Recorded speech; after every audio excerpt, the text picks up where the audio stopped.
orders related to immigration and deportation of migrants.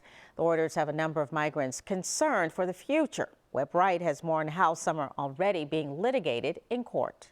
There's so many new executive orders. A flurry of executive orders, but not much guidance going forward. Usually after an executive order, there has to be guidance issued on how they're going to apply and enforce said executive order. If any of them get challenged, they could get held up by the courts. So I understand that there's a lack of clarity. I think it's important to differentiate between individuals who are in status and out of status.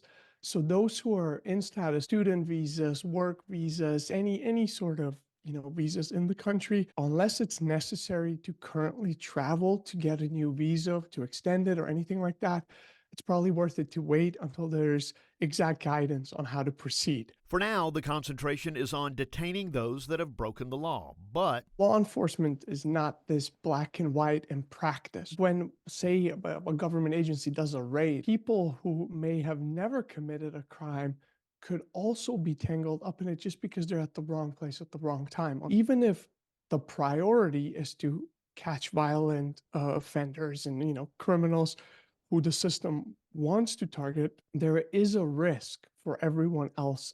Pandev says he's received many calls about the executive order looking to repeal birthright citizenship. That was immediately challenged in court, and it's actually been stopped by a federal judge, at least temporarily. It's rare for a judge to comment so soon at such an early stage of a lawsuit on the constitutionality of it. But as of right now, that is not enforced at all. I personally believe that it's most likely going to come out as unconstitutional. And he urges people not to panic yet. If you are in communication with an immigration officer and you can prove that you have valid status, it's highly unlikely that you would be arrested or see any consequences.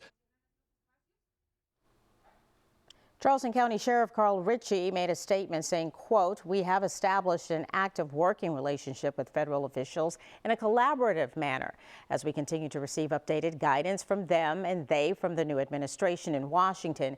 We remain committed to aligning our efforts to ensure transparency, compliance, and effective implementation." Meanwhile, on Capitol